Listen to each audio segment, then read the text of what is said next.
പ്രിയപ്പെട്ട വിദ്യാർത്ഥി സുഹൃത്തുക്കളെ, കേരള യൂണിവേഴ്സിറ്റിയിൽ അഫിലിയേറ്റ് ചെയ്തിട്ടുള്ള ഗവൺമെൻറ് എയ്ഡഡ് സെൽഫ് ഫിനാൻസിങ് കോളേജുകളിലെ 2026 ഡിഗ്രി അഡ്മിഷൻ്റെ ഭാഗമായിട്ടുള്ള കേരള യൂണിവേഴ്സിറ്റിയുടെ ഫസ്റ്റ് അലോട്ട്മെൻറ്റ് പബ്ലിഷ് ചെയ്തിരിക്കുകയാണ്.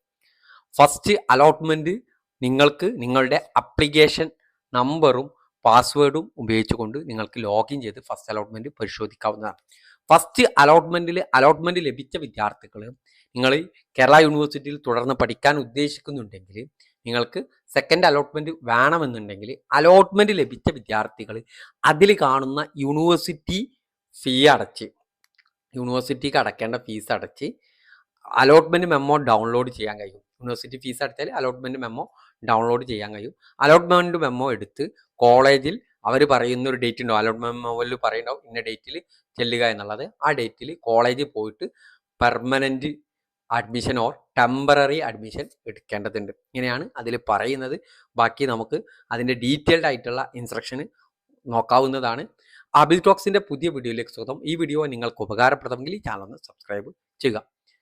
ഇതാണ് കേരള സർവകലാശാലയുടെ 1ാം വർഷ ബിരുദ 1ാം ഘട്ട അലോട്ട്മെൻറ്റിൻ്റെ കാര്യങ്ങൾ. ഇതിൽ പറയുന്ന അപ്ലിക്കേഷൻ നമ്പറും പാസ്വേഡും ഉപയോഗിച്ച് പ്രൊഫൈൽ ലോഗിൻ ചെയ്ത് അലോട്ട്മെൻറ്റ് പരിശോധിക്കുക. കോളേജിലെ പ്രവേശനം 18-ാം തീയതി ജൂൺ 18, 19, 20, 22 തീയതികളിലാണ്. ഇതിൽ വൈതക്കാട് ഗവൺമെൻറ് വുമൻസ് കോളേജിൽ 19-ാം തീയതിയും 20-ാം തീയതി 21-ാം തീയതി UPSC പരീക്ഷ നടക്കുന്നതിൽ ഈ കോളേജിൽ അലോട്ട്മെൻറ്റ് ലഭിച്ച വിദ്യാർത്ഥികൾ കോളേജിൽ ഈ ദിവസങ്ങളിൽ കോളേജിൽ ഹാജരാകാൻ നിർദ്ദേശിക്കപ്പെട്ടിരിക്കുന്ന വിദ്യാർത്ഥി കോളേജ് അധികൃതരുമായി ബന്ധപ്പെടും. എന്താണ് ചെയ്യേണ്ടത് പറയും. ഈ കോളേജിൽ കിട്ടിയ വിദ്യാർത്ഥികൾ മാത്രം കേട്ടോ. അലോട്ട്മെൻറ്റ് ലഭിച്ചവർ പ്രൊഫൈൽ ലോഗിൻ ചെയ്ത് ക്ലിക്ക് ഹിയർ ഫോർ പേയ്മെൻറ്റ് എന്നുള്ള ക്ലിക്ക് ഉണ്ടാവും. അവിടെ യൂണിവേഴ്സിറ്റി സർവകലാശാലയുടെ അഡ്മിഷൻ ഫീസ് ഓൺലൈനായിട്ട് അടയ്ക്കേണ്ടതാണ്. അലോട്ട്മെൻറ്റ് ലഭിച്ച് സർവകലാശാല അഡ്മിഷൻ ഫീസ് അടച്ചു കഴിഞ്ഞാൽ നിങ്ങൾക്ക് അലോട്ട്മെൻറ്റ് മെമ്മോ ഡൗൺലോഡ് ചെയ്തെടുക്കാൻ കഴിയും. അതിൽ ഏതാ കോളേജ്, ഏതാ കോഴ്സ്, ഏതാ കാറ്റഗറിയിലാണ് അഡ്മിഷൻ ലഭിച്ചത്, അതുപോലെ തന്നെ അഡ്മിഷൻ തീയതിയും കൂടി അതിലുണ്ടാവും. അത് പ്രകാരം അലോട്ട്മെൻറ്റ് മെമ്മോയിൽ പറഞ്ഞിരിക്കുന്ന തീയതിയിൽ തന്നെ കോളേജിൽ ഹാജരാകണം. എന്തെങ്കിലും കാരണത്താൽ ഈ സമയപരിധിയിൽ നിങ്ങൾക്ക് ഹാജരാകാൻ സാധിച്ചിട്ടില്ലെങ്കിൽ കോളേജ് പ്രിൻസിപ്പളുമായി ബന്ധപ്പെടാനാണ് പറയുന്നത്. ഇതിൽ 2 രീതിയിലുള്ള അഡ്മിഷൻ ഉണ്ട്. താൽക്കാലിക അഡ്മിഷനുണ്ട്, പെർമനന്റ് അഡ്മിഷൻ ഉണ്ട്. താൽക്കാലിക അഡ്മിഷൻ 1ാം അലോട്ട്മെൻറ്റ് അഡ്മിഷൻ ലഭിക്കുന്ന വിദ്യാർത്ഥികൾക്ക് കോളേജ് അഡ്മിഷൻ സമയത്ത് ടെമ്പററി ഓർ പെർമനന്റ് അഡ്മിഷൻ തിരഞ്ഞെടുക്കാവുന്നതാണ്. താൽക്കാലിക അഡ്മിഷൻ എന്ന് പറയുന്നത് നിങ്ങൾക്ക് അതിൽ പറഞ്ഞിട്ടുള്ള കോളേജ് താല്പര്യമില്ലെങ്കിൽ എനിക്ക് അടുത്ത അലോട്ട്മെൻറ്റിൽ പുതിയൊരു കോളേജ് വേണമെന്ന് തോന്നുന്ന ആളുകൾക്ക് താൽക്കാലിക അഡ്മിഷൻ എടുക്കാവുന്നതാണ്. താൽക്കാലിക അഡ്മിഷൻ എടുക്കണമെങ്കിൽ യൂണിവേഴ്സിറ്റി അഡ്മിഷൻ ഫീസ് അടക്കണം. അതിൻ്റെ റെസിപ്റ്റ് കിട്ടും. അതിൻ്റെ കൂടെ തന്നെ നിങ്ങളുടെ ഒറിജിനൽ സർട്ടിഫിക്കറ്റുകൾ അതിൽ പറയുന്ന എന്തൊക്കെ ഡോക്യുമെൻ്റ് വേണമെന്ന് നമ്മൾ പറയുന്നുണ്ട്. അതും കൊണ്ട് സമർപ്പിച്ച് താൽക്കാലിക അഡ്മിഷൻ എടുക്കാം. എല്ലാ സർട്ടിഫിക്കറ്റും കൊണ്ടുപോകേണ്ടി വരും താൽക്കാലിക അഡ്മിഷൻ. ഈ ഘട്ടത്തിൽ മറ്റു ഫീസുകളൊന്നും തന്നെ കോളേജിൽ അടക്കം കോളേജിൽ വേറെ ഫീസുകളൊന്നും അടക്കണ്ട. താൽക്കാലിക അഡ്മിഷന് there is not paid to fee. എന്നാൽ എല്ലാ സർട്ടിഫിക്കറ്റും അസൽ കോളേജിൽ സമർപ്പിക്കണം. ടെമ്പററി അഡ്മിഷന് എല്ലാ കോളേജിനും ഒറിജിനൽ സർട്ടിഫിക്കറ്റ് അടക്കണം. നിലവിൽ ലഭിച്ച അലോട്ട്മെന്റ് തൃപ്തരായ വിദ്യാർത്ഥികൾക്ക് കോളേജിൽ ഹാജരായ അഡ്മിഷൻ ഫീസ് അടച്ച് receipt, application print out, original certificate എന്നിവ കോളേജിൽ സമർപ്പിച്ച് പെർമനന്റ് അഡ്മിഷൻ എടുക്കാവുന്നതാണ്.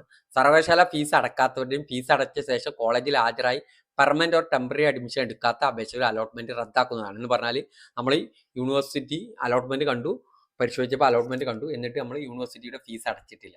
ഇനി ഫീസ് അടച്ച് കോളേജിൽ പോയിട്ട് പെർമനന്റോ ടെമ്പററി ആയിട്ട് അഡ്മിഷൻ എടുത്തിട്ടില്ല, നിങ്ങളെ സെക്കൻഡ് അലോട്ട്മെന്റിലേക്ക് പരിഗണിക്കില്ല. സെക്കൻഡ് അലോട്ട്മെന്റിലേക്ക് പരിഗണിക്കണമെങ്കിൽ എന്ത് വേണം? നിങ്ങൾ യൂണിവേഴ്സിറ്റി ഫീസ് അടച്ച് permanent or temporary admission allotment ലഭിച്ച ആളുകളോടാട്ടോ. അലോട്ട്മെന്റ് ലഭിക്കാത്തവർക്ക് ഇതൊന്നും ബാധകമല്ല.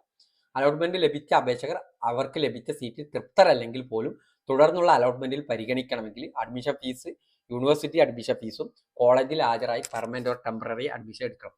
ഇനി ചില വിദ്യാർത്ഥികൾക്ക് ഒറിജിനൽ +2 മാർക്ക് ലിസ്റ്റ് ലഭിച്ചിട്ടുണ്ടാവില്ല. അങ്ങനെയാണെങ്കിൽ ഡിജി ലോക്കറിന്ന് ഡൗൺലോഡ് ചെയ്ത മാർക്ക് ലിസ്റ്റ് ഉണ്ടാവും. അതിൻ്റെ കൂടെ തന്നെ അല്ലെങ്കിൽ പഠിച്ച സ്കൂളിലെ പ്രിൻസിപ്പൾ സാക്ഷ്യപ്പെടുത്തിയ മാർക്ക് ലിസ്റ്റോ അഡ്മിഷൻ സമയത്ത് ഹാജരാക്കിയാൽ മതി. ഫീസ് അടക്കാത്ത വിദ്യാർത്ഥികളെയും ടെമ്പററി പെർമനന്റ് അഡ്മിഷൻ എടുക്കാത്ത വിദ്യാർത്ഥി തുടർന്ന് വരുന്ന 2 അലോട്ട്മെന്റിൽ ഒരു കാരണവശാലും പരിഗണിക്കുന്നതല്ല. വിദ്യാർത്ഥികൾക്ക് ലഭിച്ച അലോട്ട്മെന്റിൽ തൃപ്തരാണ്. നമുക്ക് 5ാമത്തെ അലോട്ട്മെന്റ് ആണ് ലഭിച്ചതെങ്കിൽ നമുക്ക് എന്ത് ചെയ്യാൻ പറ്റും? നമുക്ക് അതിൽ താല്പര്യമുണ്ട്, എനിക്കത് മതി, വേറെ ഒന്നും നോക്കുന്നില്ല, വേറെ ഓപ്ഷനുകൾ വേണ്ടാന്നുണ്ടെങ്കിൽ ജൂൺ 23 വൈകുന്നേരം 4 മണിക്ക് മുമ്പായിട്ട് ഹയർ ഓപ്ഷനുകൾ നിലനിർത്തുന്നവരെ അപേക്ഷകർ 2 അലോട്ട്മെന്റ് പ്രസ്തുത ഓപ്ഷൻ പരിഗണിക്കുകയും സീറ്റ് ലഭിക്കുന്ന പക്ഷം 1ാം അലോട്ട്മെന്റിൽ ലഭിച്ച സീറ്റ് നഷ്ടപ്പെടും. എന്ന് പറഞ്ഞാൽ നിങ്ങൾക്ക് ഒരു ഓപ്ഷൻ ഇഷ്ടപ്പെട്ടു, നിങ്ങൾ ഹയർ ഓപ്ഷൻ ഡിലീറ്റ് ചെയ്യാവുന്നതാണ്. അല്ല ഹയർ ഓപ്ഷനുകൾ നിങ്ങൾ കിട്ടിയ ഓപ്ഷനിൽ നിങ്ങൾ തൃപ്തരാണെങ്കിൽ നിങ്ങൾക്ക് ഹയർ ഓപ്ഷൻ ഡിലീറ്റ് ചെയ്യാവുന്നതാണ്. ഇനി ഹയർ ഓപ്ഷൻ നിലനിർത്തിയിട്ടാണ് അഡ്മിഷൻ എടുക്കണമെങ്കിൽ എന്ന് പറഞ്ഞാൽ എനിക്ക് ഒന്നാമത്തെ ഓപ്ഷൻ കിട്ടിക്കഴിഞ്ഞാൽ പിന്നെ അതിൻ്റെ ഒരു പ്രശ്നമില്ല.